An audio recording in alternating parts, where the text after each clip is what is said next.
नमस्कार, मैं हूं राहुल सिन्हा। सत्ता के सभी न्यूज मित्रों का स्वागत है। सत्ता की शुरुआत में सत्ते पे सत्ता यानी 7 खबरें और दिलचस्प जानकारियां। पहले आपको बताएंगे कैसे इजराइल के खिलाफ हमास को मिला उत्तरी कोरिया के तानाशाह किम जोंग का आशीर्वाद। हमास के लाल पट्टी वाले हथियार क्यों बाइडेन के लिए खतरे का सिग्नल बजा रहे हैं। पहली बार किम जोंग के वो हथियार टीवी 9 भारतवर्ष के कैमरे पर आपको दिखाई देंगे। इसके बाद हमास के खिलाफ नेतन्याहू का सुरंग सूत्रीय फॉर्मूला बताएंगे, एक ऐसी तैयारी जिसके बाद हमास का अंत तय है। रक्षा मंत्री गैलेंट ने ऐलान कर दिया है, सिर्फ एक ऑर्डर का इंतजार है और यह आदेश किसी भी वक्त आ सकता है। लेकिन एक बड़ा सवाल भी है, क्या हमास से पहले इजराइल लेबनान और हिजबुल्लाह को मिट्टी में मिलाने वाला है। ईरान ने अपने सभी नागरिकों को फौरन लेबनान खाली करने की चेतावनी जारी कर दी है। इसकी वजह भी आपको बताएंगे। कुछ बड़ी खबरें देश की सियासत से हैं। बीजेपी ने आज मध्य प्रदेश में 92 उम्मीदवारों की 5वीं लिस्ट और राजस्थान में 83 उम्मीदवारों की दूसरी लिस्ट जारी की है। बड़ी बात यह है कि कैलाश विजयवर्गीय के बेटे आकाश विजयवर्गीय का टिकट काट दिया गया है, जबकि राजस्थान में वसुंधरा राजे को झालारपाटन से टिकट मिल गया है। राजस्थान में कांग्रेस ने भी पहली लिस्ट जारी कर दी है, जिसमें 33 नाम हैं। इनमें 9 महिलाओं को टिकट दिया गया है। कांग्रेस ने यह भी संदेश देने की कोशिश की है कि अब पार्टी में कोई गुटबाजी नहीं है, इसलिए इस लिस्ट में कई पायलट समर्थक विधायकों को भी टिकट दिया गया है। इस बीच इंडिया गठबंधन की दरार बढ़ती जा रही है। अखिलेश यादव और कमलनाथ की जुबानी जंग जारी है। कल कमलनाथ ने समाजवादी पार्टी प्रमुख को अखिलेश वखिलेश कहा था। आज जवाब अखिलेश के चाचा रामगोपाल यादव ने दिया और कहा कि कमलनाथ छुटभइये नेता हैं। 4 साल बाद आज पाकिस्तान के पूर्व पीएम नवाज शरीफ ब्रिटेन से अपने मुल्क पाकिस्तान लौट आए। इस्लामाबाद में उनका ग्रैंड वेलकम हुआ। इसके बाद नवाज ने कहा कि पाकिस्तान की स्थिति बहुत खराब है। आज वो लाहौर में एक रैली को संबोधित भी करने वाले हैं। तो खबरों की शुरुआत करते हैं और सबसे पहले आपको हमास के खिलाफ इजराइल का ऐसा जंगी ट्रेलर दिखाते हैं जिसकी पूरी पिक्चर किसी भी वक्त रिलीज हो सकती है।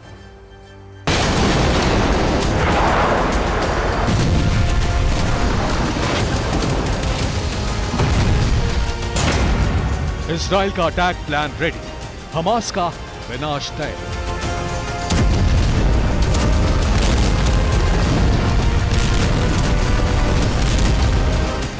हमास के पास लाल पट्टी वाले रॉकेट, युद्ध में किम जोंग की entry. Yeah, the gray RPG over there with the red strip is North Korea RPG F7.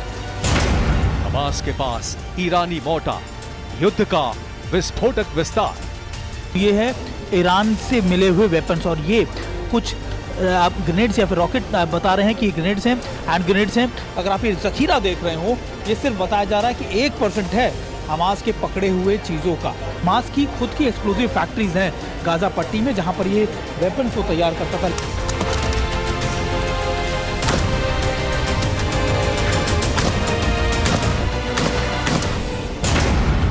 कातिल इस्माइल हानिये का आदेश, नशा करो गोली मारो।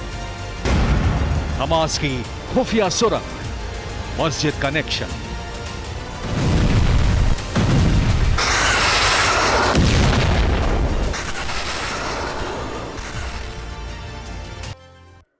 तो सत्ता में आज सबसे पहले बात एक ऐसे चेहरे की जिसे दुनिया तानाशाह के नाम से जानती है। एक ऐसा तानाशाह जो परमाणु प्रेमी है, धमकीबाज है और सबसे बड़ी बात यह कि अमेरिका के दुश्मनों की हिट लिस्ट में है। नाम है किम जोंग। उत्तर कोरिया के तानाशाह किम जोंग का नाम इस वक्त पूरी दुनिया में ट्रेंड कर रहा है और इसकी वजह है कुछ सवाल। सबसे पहला और बड़ा सवाल यह है कि क्या इजराइल और हमास की जंग में नॉर्थ कोरिया के तानाशाह किम जोंग की एंट्री हो गई है।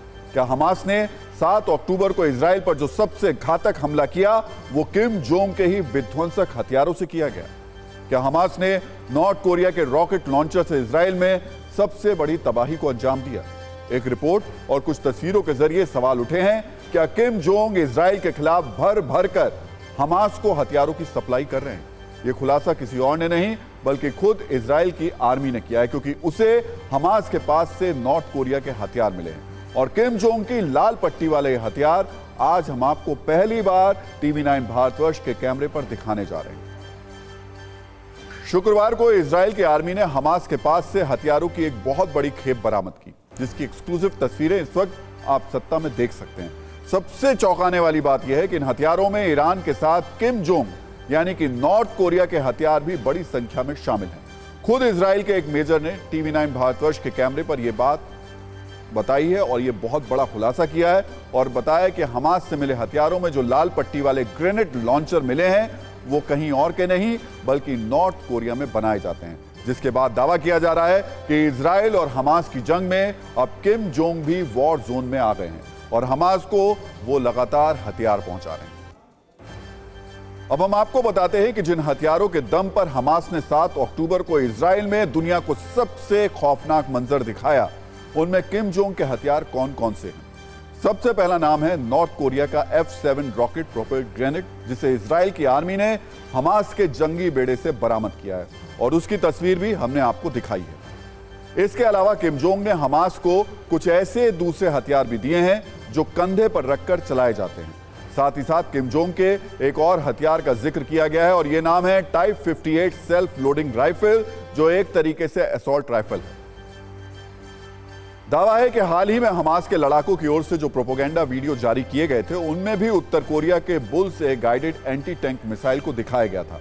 यानी हमास के पास तानाशाह किम जोंग के हथियारों की एक बहुत बड़ी खेप है जिन्हें नॉर्थ कोरिया से गाजा पट्टी पहुंचाया गया। अब हम आपको किम की उस खतरनाक F7 RPG के बारे में बताते हैं जिसे लेकर दावा है कि इसी हथियार का इस्तेमाल हमास लगातार इजराइल में कर रहा है। F7 रॉकेट प्रोपेल्ड ग्रेनेड को कंधे के ऊपर रखकर लॉन्च किया जाता है। इसका इस्तेमाल खास तौर पर बख्तरबंद गाड़ियों को तबाह करने के लिए किया जाता है। बड़ी बात यह कि ऐसे कई बुलेट प्रूफ व्हीकल अब अमेरिका की ओर से इजराइल को भेजे गए हैं, यानी बाइडेन इजराइल को बख्तरबंद गाड़ी दे रहे हैं तो किम जोंग हमास को उन गाड़ियों को खत्म करने वाले हथियार दे रहे हैं। यह भी दावा किया जा रहा है कि नॉर्थ कोरिया के जिस F7 रॉकेट प्रोपेल्ड ग्रेनेड को इजराइल की आर्मी ने हमास से बरामद किया है उसका इस्तेमाल 7 अक्टूबर को हमास द्वारा इजराइल में किया गया था। किम जोंग के इस RPG लॉन्चर से एक बार में एक ही हमला किया जा सकता है, लेकिन इसकी सबसे खास बात यह है कि इसे चंद सेकंड के अंदर दोबारा लोड भी कर सकते हैं और इससे फायर भी कर सकते हैं। हमास के पास से मिले इन्हीं हथियारों पर हम आपको 134 सेकंड की एक एक्सक्लूसिव रील भी दिखाते हैं। इजरायली मेजर ने हमें क्या बताया उसका एक एक शब्द बहुत ध्यान से सुनिएगा।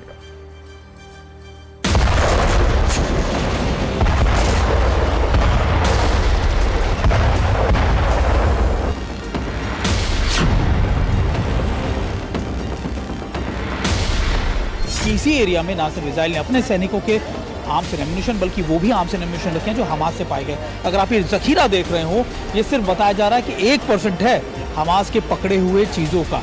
और लेकिन सबसे चौंकाने वाली बात ये कि वो वेपन्स हैं नॉर्थ कोरिया के। जी हाँ, कहा जा रहा है कि नॉर्थ कोरिया से भी कई वेपन्स हैं जिसमें RPGs के शेल सबसे ज़्यादा हैं। बाकी के ज़्यादातर शेल जो है वो ख़ास तौर पर हमास ने ही तैयार किए हैं।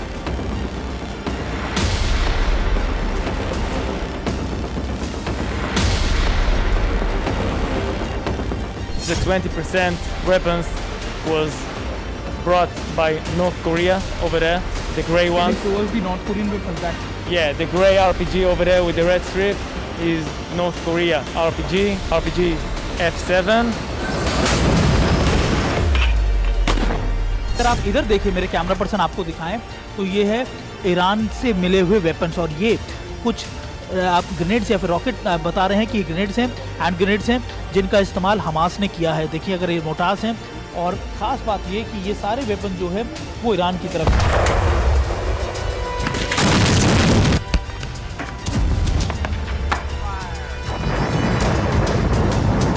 Most of the weapons that we see right now is homemade by Hamas inside the Gaza Strip. They have explosive factories.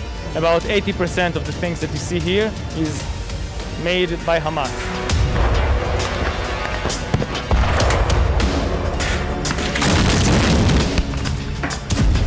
Hamas की खुद की एक्सप्लोजिव फैक्ट्रीज हैं गाजा पट्टी में जहां पर ये वेपन्स को तैयार करता था। लेकिन सबसे ज़्यादा चौंकाने के लिए इजरायली फोर्सेस के लिए था ये बड़े वेपन्स। ये देखिए, ये अगर आप वेपन्स देखें, ये यहाँ पर अगर आप देखें तो आपको नजर आएगा एंटी टैंक माइंस हैं जिसका इस्तेमाल बहुत सोफिस्टिकेटेड वेपन्स के तौर पर किया जाता है। वैसे अमेरिका को बात बात पर आंखें दिखाने वाले तानाशाह किम जोंग का याराना हमास के साथ बहुत पुराना है। किम जोंग ने हमेशा ही फिलिस्तीन में इजरायली कब्जे का दावा करते हुए उसका विरोध किया है और इसी मुद्दे को वो कई बार अपना हमास प्रेम भी दुनिया को दिखा चुके हैं। वो फिलिस्तीन और हमास का खुलकर समर्थन भी करते हैं। हमास के तत्कालीन प्रवक्ता सामी अबू जुहरी ने फिलिस्तीनी मुद्दे पर समर्थन के लिए तानाशाह किम जोंग को धन्यवाद वाला पैगाम भी भेजा था। इसके अलावा एक रिपोर्ट में यह भी खुलासा किया गया था कि हमास तक नॉर्थ कोरिया के हथियारों की डिलीवरी वाया ईरान भी होती है, यानी पहले हथियार ईरान पहुंचाए जाते हैं और फिर ईरान के जरिए यह हमास तक पहुंच जाते हैं। हालांकि नॉर्थ कोरिया की ओर से भी गाजा पट्टी तक सीधे हथियारों की सप्लाई होती है। अब दावा है कि किम जोंग के इन्हीं हथियारों से इजराइल पर हमास ने बारूद बरसाया था। वैसे इजराइल हमास की जंग में किम का नाम आना अगर किसी के लिए सबसे बुरी खबर है तो वो है अमेरिका, क्योंकि अमेरिका एक ऐसा देश है जिसका नॉर्थ कोरिया के साथ 36 का आंकड़ा है, जिसे चुनौती देने के लिए खुद किम जोंग बात बात पर परमाणु वाले ट्रेलर दिखाते रहते हैं। किम जोंग की एंट्री के मायने बाइडेन के लिए बहुत खतरनाक हैं, क्योंकि इस जंग के जरिए एक ऐसा एंटी अमेरिका वॉरफ्रंट तैयार हो रहा है जिससे अकेले टकराना बाइडेन को बहुत भारी पड़ सकता है। इस लड़ाई में एक और इजराइल के साथ खड़ा अमेरिका है तो दूसरी ओर उसके 3 सबसे बड़े दुश्मन हैं। इसमें सबसे पहला नाम रूस के राष्ट्रपति व्लादिमीर पुतिन का है, जो यूक्रेन की जंग के बाद अमेरिका से टकराने के लिए हर वक्त तैयार रहते हैं। दूसरा नाम शी जिनपिंग है, जिनका ख्वाब दुनिया में सर्वशक्तिमान बनने का है और वो सुपर पावर वाली सत्ता किसी भी हाल में बाइडेन से छीनना चाहते हैं। और तीसरा नाम तानाशाह किम जोंग का है, यानी बाइडेन के खिलाफ सबसे विध्वंसक तिकड़ी एक साथ आ गई है, जिसके बाद आशंका है कि यह जंग अभी और भड़क सकती है। और सत्ता में अब जिक्र करते हैं इजराइल और हमास युद्ध के उस एंगल का जिसमें इसके और भी विस्फोटक और विनाशक होने वाली बारूदी माचिस है, जिसमें विनाश की इस आग को हवा देने वाली तिल्ली है। और कोई दोस्ती और कोई समझौते के नाम पर, तो कोई धर्म के नाम पर, कोई दोस्ती के नाम पर, तो कोई प्रतिशोध के नाम पर, सब मौका और माहौल देखकर वार कर रहे हैं। हमास के कंधे पर बंदूक रखकर सबने अपने अपने टारगेट सेट कर लिए हैं। पिछले 15 दिनों से इजराइल और हमास युद्ध में यही हो रहा है। पहले कुछ सेकंड की न्यूज़ीलैंड में देखिए कैसे माहौल गर्म हो चुका है, उसके बाद समर्थन और विरोध के नाम पर भड़कते शोलों का विश्लेषण करेंगे।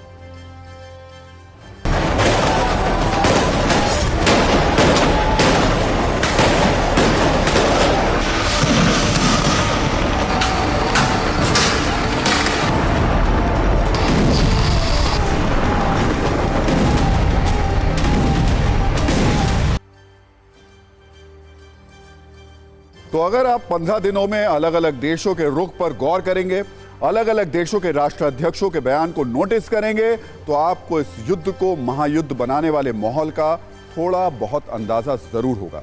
ऐसे ही कुछ बयानों और संकेतों के आधार पर हमने तबाही पर तराजू वाली एक कुंजी तैयार की है, जिसमें यह भी पता चलेगा कि किसका पलड़ा भारी है। 7 अक्टूबर को इजराइल पर हमास ने रॉकेट से हमला किया। उसी दिन से अमेरिका इजराइल के साथ में है। पहले युद्धपोत भेजे अमेरिका, विदेश के जो वहां के विदेश मंत्री हैं अमेरिका के, वो खुद राष्ट्रपति जो बाइडेन तक वॉर जोन में उनको लेकर पहुंचे। वहीं दूसरी ओर इजराइल के तरफ से जैसे दावे किए जा रहे हैं, हमास के साथ अप्रत्यक्ष रूप से पहले दिन से ईरान है। जो वीडियो सबूत वॉर जोन से आए हैं उसमें भी ईरान के रॉकेट, मोटार समेत कई हथियार देखे गए। बाइडेन के इजराइल के जाने के ठीक बाद ब्रिटेन के प्रधानमंत्री इजराइल के साथ एकजुटता दिखाने के लिए वॉर जोन में पहुंचे। ऋषि सुनक ने न सिर्फ हमले पर दुख जताया, बल्कि यह भी कहा था कि आतंकवाद जैसा बुराई के खिलाफ हमेशा साथ खड़ा हूं। वहीं दूसरी तरफ हिजबुल्लाह हमास के साथ मिलकर हमले की साजिश रचने लगा है। यहां तक कि हिजबुल्लाह की तरफ से इजराइल पर अटैक भी किए गए हैं। लेबनान बॉर्डर पर इजराइल की सेना के लिए हिजबुल्लाह बड़ी मुसीबत बना हुआ है। इजराइल पर हमले के 10वें दिन जर्मनी के चांसलर ओलाफ स्कोल्स भी वॉर जोन में पहुंचे। तेल अवीव में इजराइल के पीएम नेतन्याहू से मुलाकात की। वहीं दूसरी ओर हमास की तरफ से देखें तो हूती विद्रोही खुलकर इजराइल के खिलाफ मैदान जंग में उतर चुके हैं। इस युद्ध में फ्रांस का रुख भी पहले दिन से ही साफ है। फ्रांस के राष्ट्रपति मैक्रो भी इजराइल के दौरे पर आ सकते हैं। हालांकि वो पहले ही दिन हमास के हमले को आतंकी हमला बता चुके हैं। यहां पर हमास की तरफ देखें तो रूस और चीन का झुकाव उसके पक्ष में है। हो सकता है इसकी वजह अमेरिका और रूस में वर्चस्व की लड़ाई हो, लेकिन गुटबंदी तो कुछ ऐसी ही है और ऐसी दिखाई दे रही है। वैसे भी इजराइल और हमास की लड़ाई के बीच पुतिन चीन जाकर जिनपिंग से मुलाकात कर चुके हैं। गुटबंदी वाले इस तराजू में बड़ा नाम किम जोंग का भी है। इस युद्ध में अभी तक जो वीडियो सबूत आए हैं उसके हिसाब से किम हमास के साथ दिखाई दे रहे हैं। इधर इजराइल के साथ थाईलैंड, अर्जेंटीना जैसे देश हैं जो हमास के हमले पर दुख जता चुके हैं। तो अब सवाल उठ रहा है कि जिस तरीके से दुनिया के बड़े बड़े ताकतवर देश इस वक्त हमास या फिर इजराइल के साथ बढ़ते नजर आ रहे हैं, वो इस युद्ध को और ज्यादा विनाशक बनाने की तरफ बढ़ता नजर आ रहा है। हालांकि किम जोंग की एंट्री बता रही है कि ये एंट्री इस युद्ध को और ज्यादा खतरनाक करेगी, क्योंकि उनके हथियार मिल रहे हैं और ये इजराइल की सेना का दावा है। इस गुटबंदी का असर ये हो रहा है, जो हमने आपको बताया था, कि युद्ध की आग रुकने के बदले और भी तेजी से फैल रही है। जिस हमास को इजराइल कुछ ही दिन में खत्म करने का दावा करता था, आज वो इजराइल की सेना के लिए बड़ी चुनौती बन चुका है। 15 दिनों की मिसाइल अटैक, बमबारी के बावजूद हमास आज की तारीख में भी नेतन्याहू के लिए परेशानी का सबब बना हुआ है, खासतौर पर ग्राउंड ऑपरेशन। आपको बता दें कि जमीनी जंग पर इजराइल के रक्षा मंत्री योएव गैलेंट का बड़ा बयान भी सामने आया है। इजराइल के रक्षा मंत्री ने कहा कि सेना को बहुत जल्द गाजा में घुसने का आदेश दिया जा सकता है।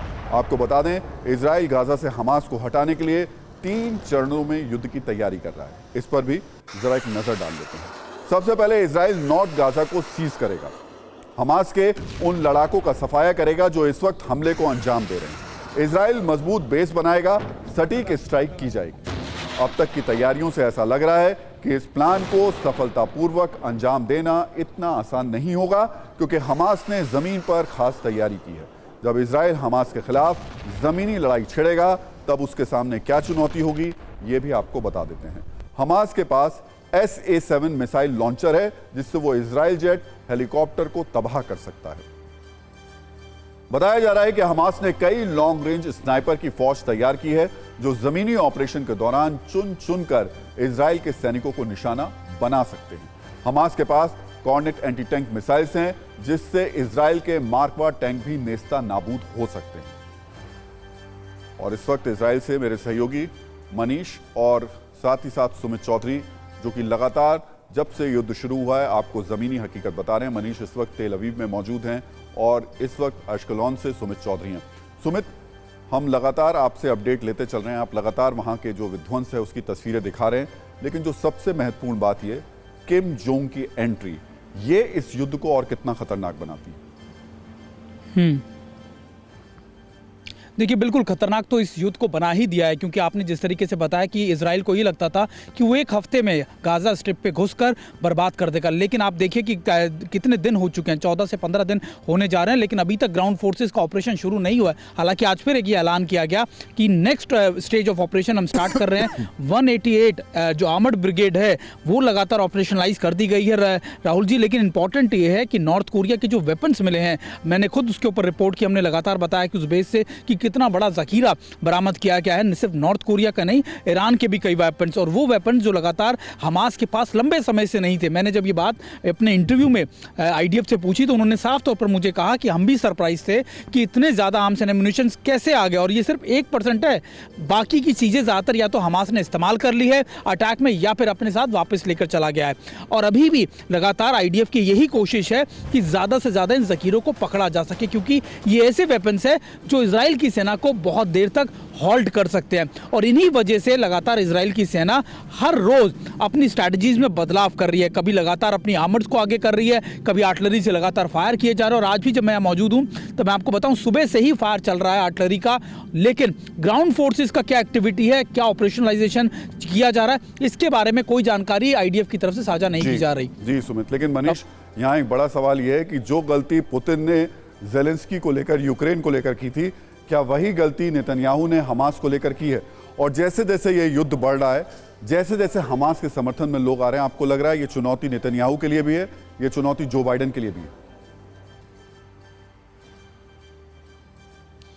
देखिए, यूक्रेन को जब दुनिया भर से समर्थन मिला था तो समझ में आया था कि यूक्रेन एक देश है और रूस उस पर आक्रमण कर रहा है और इसलिए एक संप्रभुता के नाम पर पूरी दुनिया सपोर्ट कर रही है। लेकिन राहुल जी, आज शनिवार का दिन है। 2 हफ्ते पहले जब शनिवार को हमास ने 1400 लोगों का कत्लेआम मचाया था, उसके बाद एक संगठन के लिए जो कई देशों में आतंकी संगठन है, उसके लिए जिस तरह से लामबंदी हुई है, ये दरअसल बताता है कि इससे कोई फर्क नहीं पड़ता कि कौन किस साइड में है, जिसको जिस नज़रिए से देखा जाना चाहिए। आपने पूरी डिटेल रिपोर्ट बताई कि कैसे सब गोलबंदी हुए हैं। अगर इस्लामिक देशों में बात करें तो केवल एक अजरबैजान ऐसा देश है जिसने इजराइल में मारे गए लोगों के प्रति सहानुभूति जताई या फिर इजराइल के पक्ष को समझ रहा है। इस्लामिक देश होने के बावजूद वो इजराइल की बात करता है, वरना सभी देशों ने इसको मुस्लिम और यहूदी के बीच का जंग बना दिया। और आज की तारीख में हर कोई इसके नाम पर कि गाजा पट्टी के अंदर लोग हैं, इसके नाम पर एकजुट हो गए हैं तमाम मुस्लिम देश। अब सबसे बड़ी बात यह है कि गाजा पट्टी के अंदर जो लाखों लोग हैं, आज देखिए राफा क्रॉसिंग पर मैं गया, राफा क्रॉसिंग में सिर्फ 20 ट्रक जाने दिया गया। उधर लाखों लोग हैं, लेकिन इजिप्ट नहीं कह रहा कि उन लोगों को हम अपने यहाँ शरण देने को तैयार हैं। तो ना जॉर्डन, ना लेबनान, ना कोई भी इस्लामिक देश गाजा पट्टी के लोग नहीं चाहिए, लेकिन उसके नाम पर तमाम जियोपॉलिटिक्स होती रहे, यही सभी देश चाहते हैं। सिर्फ और सिर्फ ये चाहते हैं कि ये आग जलती रहे और इस आग में घी डालने का काम अमेरिका भी कर रहा है और ये तमाम मुस्लिम देश भी कर रहे हैं जो हमास को समर्थन देने का दावा कर रहे हैं। बहुत बहुत शुक्रिया आप दोनों का। सेफ रहिए, सुरक्षित रहकर हमें लगातार अपडेट देते रहिएगा। आसमानी युद्ध पिछले 15 दिनों से गाजा के इलाकों पर भारी पड़ रहे हैं। एक एक करके गाजा के शहरों के नामो निशान मिटा रहे हैं। इजराइल की सेना रॉकेट और मोर्टार से ताबड़तोड़ हमले कर रही है। गाजा पर लेटेस्ट हमले में 30 लोगों की मौत हो गई है। यह दावा फिलिस्तीनी न्यूज एजेंसी की ओर से किया गया है। राफा के रिहायशी इलाकों में और जबालिया में आईडीएफ की ओर से बमबारी में यह नुकसान हुआ। इजराइल के हमले में हमास का एक और कमांडर महमूद जबही मारा गया है। बताया जा रहा है कि प्रोडक्शन यूनिट में इंजीनियर था। यह काफी समय से हमास के लिए काम कर रहा था। इसकी मुख्य जिम्मेदारी बम बनाने की थी। आपको बता दें कि गाजा में इजराइल के हमलों में अब तक 1000 से ज्यादा हमास लड़ाकों की मौत हो चुकी है, जिसमें बड़ी संख्या में हमास के सीनियर लीडर भी शामिल हैं। एक रिपोर्ट के मुताबिक गाजा में कम से कम 4.3% इमारतें नष्ट हो चुकी हैं। मतलब हर 100 में से 4 इमारतें मिट्टी में मिल चुकी हैं। 30% घर इजरायली हमलों में नष्ट हो चुके हैं। सिर्फ गाजा में 14 दिन के अंदर 14 लाख लोग बेघर हो चुके हैं। दावा तो यह भी है कि गाजा में करीब 1000 लोग मलबे में दबे हो सकते हैं। इतने हमलों के बावजूद इजराइल की मुश्किलें कम नहीं, क्योंकि इस युद्ध में हर दिन नए संगठन या नए देश की एंट्री हो जाती है। आपको बताते हैं कि कैसे एक साथ अलग अलग फ्रंट पर इजराइल को चुनौतियों का सामना करना पड़ रहा है। बताया जा रहा है कि बहुत जल्द इजराइल लेबनान पर बड़ा हमला कर सकता है। इसी को देखते हुए ईरान ने अपने नागरिकों को लेबनान छोड़ने की चेतावनी भी दी है। ईरान के लोगों को 24 घंटे में लेबनान छोड़ने को कहा गया है। आपको बता दें, लेबनान में हिजबुल्लाह का बेस है और इन्हीं ठिकानों को नष्ट करने की इजराइल तैयारी कर रहा है। इजराइल की दूसरी चुनौती यमन से है, जहां से हुती विद्रोहियों ने फिर बड़ी धमकी दी है। हुती की ओर से कहा गया है कि हमारा हाथ ट्रिगर पर है, बस आदेश का इंतजार है। एक और चुनौती खूंखार आतंकी संगठन ISIS की तरफ से भी है।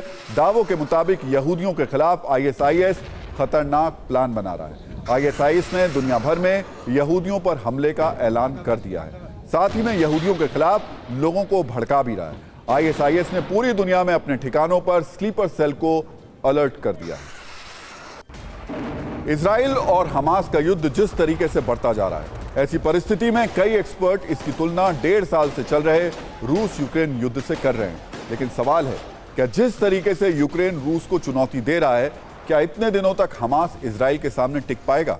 इसका सटीक जवाब देना फिलहाल तो मुश्किल है, लेकिन इतना जरूर कहा जा सकता है कि हमास की तैयारी बहुत बड़ी है। जमीन की लड़ाई में सबसे बड़ा हथियार टैंक होता है। गाजा बॉर्डर पर इजराइल टैंकों के काफिले को उतार चुका है, लेकिन सबसे ज्यादा चर्चा मार्कवा 5 बराक टैंक की है, जिसने 1982 के युद्ध में बड़ी भूमिका निभाई थी। सवाल है, टैंक से इजराइल हमास का समूल विनाश कर पाएगा या फिर इजराइल युद्ध में भी रूस यूक्रेन युद्ध वाले हालात देखने को मिल सकते हैं? यह सवाल इसलिए क्योंकि यूक्रेन के साथ जमीनी संघर्ष में रूस को भारी नुकसान झेलना पड़ा है। यूक्रेन ने कई ऐसे हथियारों का इस्तेमाल किया जिससे बड़े बड़े टैंक पल भर में नष्ट हो गए। यूक्रेन का दावा है कि अब तक रूस यूक्रेन युद्ध में रूस के 5000 से ज्यादा टैंक बर्बाद हो चुके हैं। हो सकता है इसी डर की वजह से इजराइल ग्राउंड ऑपरेशन से पहले फूंक फूंक कर कदम रख रहा है। इजराइल और हमास के बीच जंग को आज 15वां दिन है, लेकिन ना तो इजराइल अभी तक हमास को तबाह कर पाया है और ना ही गाजा में ग्राउंड ऑपरेशन शुरू कर पाया है। और इसकी सबसे बड़ी वजह है गाजा में सुरंगों का जाल, जो इस जंग में हमास के कंट्रोल रूम के नाम से कुख्यात हैं, जबकि इजरायली डिफेंस फोर्स इन सुरंगों को गाजा मेट्रो के नाम से पुकारती है। करीब 500 किलोमीटर लंबा यह सुरंगों का नेटवर्क किसी भूल भुलैया से कम नहीं है, जिसमें बिना तैयारी के घुसना इजराइल डिफेंस फोर्स के लिए आत्मघाती साबित हो सकता है। इसलिए तारीख पर तारीख बीतने के बाद इजराइल इन सुरंगों में नहीं घुस रहा है। सत्ता में हम आपको आज इन्हीं सुरंगों की एक ऐसी कुंजी बताने वाले हैं जिससे आप ये समझ पाएंगे कि हमास से कई गुना ताकतवर होने के बाद भी इजरायली डिफेंस फोर्स गाजा में ग्राउंड ऑपरेशन से दूरी क्यों बनाए हुए है। दरअसल हमास के हमले के 3 दिन बाद ही इजराइल ने ग्राउंड ऑपरेशन की तैयारी शुरू कर दी थी, लेकिन जब इजराइल ने गाजा के सुरंग वाले मैप को समझने की कोशिश शुरू की तो वो हैरान रह गया, इतनी सुरंगों में ऑपरेशन कैसे चलाया जाए। दरअसल सुरंगों में घुसने के लिए कई एक्सेस पॉइंट हैं। इसमें घुसने की जगह गाजा के अंदर अलग अलग बिंदुओं पर फैली हुई है। ज्यादातर सुरंगों के प्रवेश द्वार अस्पताल, स्कूल या मस्जिदों में हैं। जानबूझकर ऐसी जगह चुनी गई हैं जहां दुश्मन हमला ना करे या हमला करने से पहले 1000 बार सोचे, क्योंकि हमला करते ही मानवाधिकार का मामला बन जाएगा। ऐसी सुरंगों की पहचान करना लगभग नामुमकिन होता है। इजराइल के सामने संकट यह है कि जब तक वो इन सुरंगों को नष्ट नहीं कर देगा तब तक हमास को खत्म करना मुश्किल है, क्योंकि इन्हीं सुरंगों से हमास को रसद की सप्लाई होती है। हमास का व्यापार भी इन्हीं सुरंगों से होता है। ये सुरंगें एक दूसरे से अंदर ही अंदर जुड़ी हुई हैं। कई सुरंग तो गाजा की सीमा से लगे दूसरे देशों में भी निकलती हैं, जैसे मिस्र से लगी सीमा पर बनी सुरंग। इससे हमास के योद्धाओं को गाजा से भागने में मदद मिलती है। गाजा में फैले सुरंगों पर हमने एक छोटी सी रील भी तैयार की है, इसे आप देखिए। इसके बाद आपको सुरंगों पर तैयार सत्ता की सुरंग की एक गहरी कुंजी दिखाएंगे। हमास के लिए उसकी सुरंगें सिर्फ सुरंग नहीं होती, बल्कि उसकी लाइफलाइन है, जहां पर ना सिर्फ उसके कमांड एंड कंट्रोल सेंटर होते हैं, बल्कि वहीं पर सारे ऑपरेशंस की रणनीति भी तय की जाती है। कहा जाता है कि जब भी हमास कोई बड़े ऑपरेशंस करता है तो उसकी सारी रणनीति इन्हीं टनल्स के अंदर तैयार की जाती है, और उसके जब भी रिटालिएटरी एक्शन यानी इजराइल की तरफ से जो भी कार्रवाई होती है, उसके बाद छुपने की सबसे बड़ी पनाहगाह या सबसे बड़ी जगह भी यही टनल्स होती हैं। माना जाता है कि ये टनल्स करीबन कुछ छोटी मोटी या फिर कोई 1-2 किलोमीटर की नहीं, बल्कि काफ़ी लंबी होती है, और इन नेटवर्क्स को कई सालों में या फिर लंबे दशकों के बाद हमास ने तैयार किया है। और ये सुरंगें या फिर ये टनल करीबन ज़मीन की सतह से करीबन 30 फीट की निचाई पर या फिर नीचे होती हैं, जिन पर किसी भी रॉकेट का या फिर किसी भी मिसाइल का कोई असर नहीं होता। इसलिए इजराइल लगातार कई बड़ी एयर स्ट्राइक्स कर रहा है, लेकिन टनल्स पर अब तक कोई बड़ी कार्रवाई नहीं कर पाया है। माना जाता है कि ये टनल जो है वो एक घर से दूसरे घर तक यानी 2-3 किलोमीटर के एरिया के अंदर जाकर खुलती है, और इसी के अंदर हमास के बड़े कमांडर्स शरण भी लेते हैं, जिसमें उनके सोने, उठने, बैठने, यहाँ तक कि उनके पूरे कमांड कंट्रोल सेंटर भी बने होते हैं।